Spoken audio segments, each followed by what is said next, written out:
నమస్కారం. మనం శ్రావణ మాసంలో ఉన్నాం. శ్రావణ మాసం లక్ష్మీ మాసం అయినే చెప్పుకున్నప్పటికీ సర్వదేవతా మాసంగా కూడా చెప్పుకోవాలి. శ్రావణ సోమవారాలు శివార్చన, మంగళవారాలు గౌరీ అర్చన, శుక్రవారాలు లక్ష్మీ అర్చన, శ్రావణ శనివారాలు వెంకటేశ్వర స్వామిని అర్చించే రోజు, విష్ణు అర్చన చేసుకునే రోజు. శ్రావణ శనివారాన్ని విశేషంగా జరుపుకోవచ్చు. అయితే ఈ శ్రావణ మాసం లక్ష్మీ మాసం అని చెప్పుకుంటున్నాం మనం. దేవతలంతా కలిసి ఒక పెద్ద యజ్ఞం సంకల్పించారట ఒకప్పుడు. చేసిన తర్వాత ఈ యజ్ఞం మొదలుపెట్టాక సప్తర్షులు ఏమన్నారంటే, ఈ యజ్ఞ ఫలితాన్ని ఎవరైనా సర్వోత్కృష్టమైన దైవానికి సమర్పించాలని భావించారు. ఎవరు యజ్ఞ పురుషుడు అని భావిస్తే త్రిమూర్తుల్లో ఎవరో ఒకళ్ళని ఈ యజ్ఞంలో ఆయన ఈ మొత్తం యజ్ఞానికి ఆయన్ని అధిపతిని చేయాలని భావించారు. ఈ త్రిమూర్తుల్లో ఒకడు ఎవరు గొప్పవాళ్ళు అనేది తెలుసుకోవడం కోసం బ్రహ్మమానస పుత్రుడైనటువంటి భృగు మహర్షిని అందుకు పంపించారు. అయితే భృగువు ముందు బ్రహ్మలోకానికి వెళ్తే తండ్రిని ఎంత పిలిచినా ఆయన పలకలేదట. ఆయన సృష్టి క్రమంలో ఆయన హడావిడిలో ఆయన ఉన్నాడనమాట. సృష్టి చేసే పనిలో వాడిని సరస్వతీదేవి వీణ వాయిస్తుంది. ఆయన వీణానాదం వింటూ తన బొమ్మలు చేసుకునే పనిలో మునిగిపోయాడు. దాంతో ఆయనకు విసుగు పుట్టింది. నువ్వు యజ్ఞపురుషుడిగా ఎట్లా పనికొస్తావు? పనికిరావు, నీకు అసలు దేవతార్చనే ఉండదు, అర్చనే ఉండదని స్వయంగా తండ్రినే శపించాడు భృగువు. ఆ తర్వాత ఆయన కైలాసానికి వెళ్ళాడు. కైలాసంలో శివపార్వతులు ఇద్దరు ఆయన తాండవము ఆమె లాస్యంలో మునిగి వాళ్ళిద్దరూ ఆనంద నృత్యం చేసుకుంటున్నారు. భృగువు ఎంత పిలిచినా వాళ్ళు పలకల. దాంతో ఆయనకి ఇట్లా లోలత్వంతో ప్రవర్తిస్తున్నావు కాబట్టి కేవలం లింగ రూప ఆరాధనే ఉంటుంది, నీకు సాకార రూప ఆరాధన ఉండదని పరమేశ్వరుని కూడా శపించాడు. ఈయన ఒక మహర్షి, ఈయనకి శపించాలన్న ఉద్దేశం కలిగింది. అట్లా అక్కడి నుంచి మూడో వ్యక్తి అయినటువంటి శ్రీ మహావిష్ణువుని పరిశీలించడం కోసం, ఆయన యొక్క పరిస్థితి ఏమిటో చూడడం కోసం భృగు మహర్షి వైకుంఠానికి వెళ్ళారు. వెళ్ళేసరికల్లా విష్ణువు లక్ష్మీదేవి వాళ్ళ ఆనందంలో వాళ్ళు ఉన్నారు. ఆయన నిద్రలో ఉన్నాడు. నిద్రావస్థలో ఆమె పాదాలు ఒత్తుతూ మైమరపతోటి ఆవిడ ఉంది. ఉండేసరికల్లా ఆయన ఎంత పిలిచినా పలకట్లేదని కోపంతో మహావిష్ణువుని గుండెల మీద కాలుతోటి తన్నాడు. తన్నేసరికల్లా వెంటనే ఆయన లేచి, అయ్యో నా గుండెల మీద తన్నే, వక్షస్థలం రాతి కంటే కఠినంగా ఉండే నా వక్షస్థలం మీద తన్నేవు, ఇక్కడున్న మణులు మాణ్యాలు అన్నీ నీకు గుచ్చుకున్నాయేమో అని చెప్పి ఆ మహర్షికి పాదసేవ చేస్తూ ఆయనకి అహంకార చిహ్నంగా ఆయన అరికాల్లో ఉన్నటువంటి నేత్రాన్ని చిదిమేశాడట మహావిష్ణువు. దాంతో ఆయన వెంటనే భగవంతుడే తన పాదాలు పట్టుకున్నాడనే విషయాన్ని జ్ఞప్తికి వచ్చిందనమాట. అంతకుముందంతా నేను ఋషిని, బ్రహ్మజ్ఞానం కలిగిన వాడిని అహంకరించింది. ఆ అహంకారంతో తండ్రిని, సాక్షాత్తు తనకి తండ్రి అయిన బ్రహ్మదేవుణ్ణి, తర్వాత సర్వలయంకారకరుడైనటువంటి పరమేశ్వరుణ్ణి కూడా శపించి ఈ మహావిష్ణువు మీద ఇటువంటి అవజ్ఞతోటి ప్రవర్తించానని చాలా సిగ్గుపడి బాధపడి ఏమనుకున్నాడంటే, ఈ యజ్ఞానికి యజ్ఞపురుషుడు మహావిష్ణువు అని నిర్ధారించుకుని వెళ్ళిపోయాడు. నిజానికి భృగు మహర్షి ఒక కల్పంలో మహాలక్ష్మికి తండ్రి, ఆమెను భార్గవి అంటారు. ఈ కల్పంలో ఈవిడ క్షీరసాగరం నుంచి ఉద్భవించిందనమాట. ఆమె కోపం పట్టలేకపోయింది. ఆయన నిన్ను తంతే నా స్థానమైన హృదయాన్ని తన్నాడు, నన్ను హృదయంలో పెట్టుకుంటానన్నావు నువ్వు, ఆ స్థానంలో తన్నాడు కాబట్టి నేను నీతోటి ఉండను, ఈ అవమానాన్ని నేను సహించలేనని వెళ్ళిపోయింది. పిల్లలు ఆయన మన కుమారుని వంటి వాడు, శిశువు, మన శిశువు తంతే మనం కోపం తెచ్చుకుంటామా అని విష్ణువు బతిమలాడినా ఆవిడ ఒప్పుకోలేదు.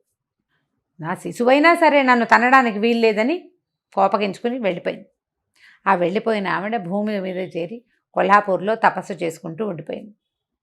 ఈ లక్ష్మీదేవి వెళ్ళిపోయేసరికల్లా వైకుంఠం శూన్యమైపోయి మహావిష్ణువు ఆమె కోసం అని వెతుకుతూ భూలోకానికి వచ్చేసాడని, ఆ వచ్చేసిన భగవంతుడు మన అదృష్టం కొద్దీ మన తిరుమల కొండలలోనే ఉండిపోయాడు. భూమి చేసుకున్న అదృష్టం, భారతీయులు చేసుకున్న అదృష్టం, అందులోనూ తెలుగువారి అదృష్టం ఏంటంటే మహావిష్ణువు మన ప్రాంతానికి రావడం. ఆయన తిరుమల కొండల్లో ఉండగా ఆయన ఆకలి దప్పులతోటి అలమటిస్తున్నాడని, లక్ష్మీ మీద విరహంతో బాధపడుతున్నాడని తెలుసుకున్నటువంటి దేవాది దేవతలంతా కలిసి ఒక గోవుని, గోవత్సాన్ని సృష్టించి ఆ ప్రాంతానికి పంపించారు. ఆ కాలంలో రాజుగా ఉన్న ఒక చోళ రాజు రాజ్యం చేస్తూ ఉన్నాడు ఈ ప్రాంతానికి. లక్ష్మీదేవే స్వయంగా నాథుడు బాధపడుతున్నాడని ఈ ఆవుని, దూడని తీసుకొచ్చి రాజుకు అప్పచెప్పింది. ఈ ఆవు, దూడ చాలా సర్వలక్షణ సంపన్నంగా ఉన్నాయి, కానీ రోజు ఆ గుట్ట మీదకి ఎక్కి ఆ గుట్ట మీద ఉన్నటువంటి పుట్టలోకి పాలు జారవిడిచి వచ్చేసేది ఆవు. కొన్నాళ్లకి తెలుసుకుని ఆవు ఇట్లా పుట్టలోకి పాలు విడుస్తోందని, దానివల్లే దూడ కూడా పాలు చాలటం లేదని తెలుసుకున్నటువంటి ఇక పశువుల కాపరి ఆ ఆవు ఎక్కడికి వెళ్తుందో గమనించి ఆ ఆవులోంచి ఆవును కొట్టబోయాడు. ఆ పుట్టలోంచి పైకి వచ్చినటువంటి మహాపురుషుడిని చూసేసరికల్లా హతమారిపోయాడు. చోళరాజును కూడా భగవంతుడు శపించాడు. కళ్ళు పోతాయి నీకు, నీ ప్రాంతంలో ఇలాంటి పని జరిగింది కాబట్టి. అయితే అప్పుడు కొంచెం దెబ్బ కూడా తగిలింది మహావిష్ణువుకి. ఆ తర్వాత ఆయన తిరుమల కొండల మీదే, వెంకటాద్రి మీదే వకుళమాత ఆశ్రమానికి చేరాడు. లక్ష్మీదేవి యొక్క అంశ పద్మావతీదేవిగా ఆకాశరాజుకి దొరికింది. భూమిని తన్నుతుంటే దువ్వుతూ ఉండగా, అంటే నాగేటి చాలలో సీతాదేవి ఎలా దొరికిందో అదేవిధంగా పద్మావతీదేవి కూడా ఆకాశరాజుకి నాగేటి చాలలో దొరికింది. ఆ ఆడ శిశువుని పెంచుకున్నారు వాళ్ళు. ఆమెకు పద్మావతి అని పేరు పెట్టారు. ఈ తర్వాత కాలంలో ఈ వెంకటేశ్వర స్వామి మన మహావిష్ణువు కొండల మీదకి వెళ్ళటంతో శ్రీనివాసుడు అనే పేరుతోటి అక్కడ ఉండటం మొదలుపెట్టాడు వకుళమాత ఆశ్రమాల్లో.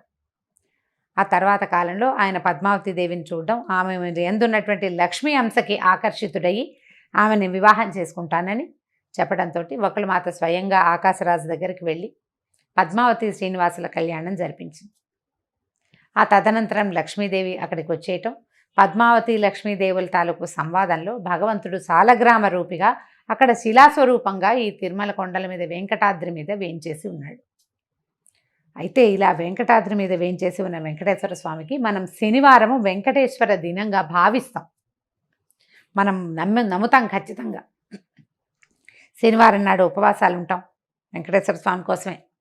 శనివారం నాడే కాలినడకన దేవాలయానికి వెళ్ళాలనుకుంటాం. వెంకటేశ్వర స్వామి దేవాలయానికి తప్పకుండా వెళ్తాం.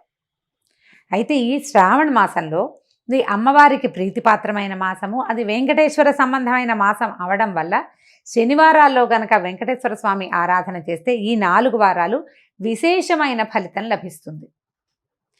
ఎట్లా భగవంతుడు వెంకటేశ్వరుడుగా మారి దశావతారాలలో లేనిటువంటి ఈ అర్చాస్వరూపము మనకి భూమి మీద ఈ కలియుగానికి మన కోసమే అవతరించిన కథని ఒక్క మాట జ్ఞాపకం చేసుకుని స్వామికి చలిమిడితోటి దీపారాధన గనక చేస్తే చాలా అఖండమైన ఫలితం లభిస్తుంది.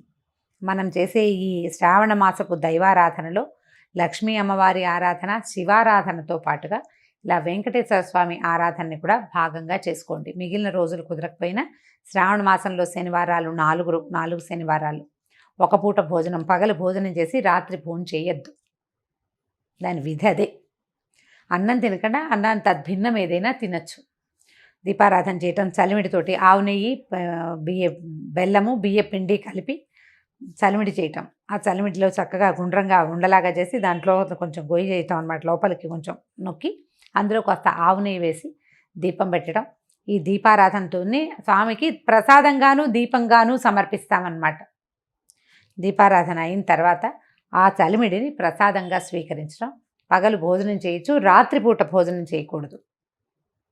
ఈ 4 శనివారాలు ఇలా చేయటం వల్ల శ్రావణ మాసంలో మనకి అమ్మవారి కరుణతో పాటు అయ్యవారి తాలూకు కృపాకటాక్షాలకు కూడా మనం పాత్రలు అవుతాం. 4 వారాలు ఉన్నాయి. తొలి వారం కుదిరినా కుదరకపోయినా తర్వాత వారాలైనా చేసుకోవచ్చు. కుదిరిన వారు తప్పకుండా ఈ కథని స్మరించటము, ఇది చేసుకోవటము. అంత పెద్ద చలిమిడి పెట్టకపోయినా చిన్నగా కొద్దిగా చలిమిడి చేసి కూడా దీపారాధన చేసుకోవచ్చు. దీపారాధన చేయటం, వెంకటేశ్వర స్వామికి సంబంధించినటువంటి స్తోత్ర పాఠాలు ఏవైనా చదువుకోవటం, ఆయనతో పాటు లక్ష్మీ అమ్మవారి స్తోత్రం కూడా ఒకటి చదవటం. దీపారాధన చేసాం కాబట్టి ముందు తర్వాత ప్రసాదం, నైవేద్యం, వడపప్పు, పానకము, అరటిపళ్ళు, మీ ఓపిక. పాయసం చేస్తాం, పొంగల్ చేస్తాం, అన్నీ కూడా చేసుకోవచ్చు. అవేవి చేయకపోయినా 2 అరటిపళ్ళతోటి కూడా మనం నైవేద్యాన్ని పూర్తి చేసుకోవచ్చు. పగలు భోజనం చేసి రాత్రి ఉపవాసం ఉంటే మర్నాడు పొద్దున్న మామూలుగా భోజనమే చేసేయచ్చు. దానికి ఇంకా నియమం ఏమీ లేదు. ఈ ఆలోచన చేయండి. కుదిరితే ఒక్క శనివారమైనా చలిమిడి దీపారాధన చేయండి. అది ఇంటికి మంచిదని, చలవని చెప్పబడుతోంది. నమస్కారం.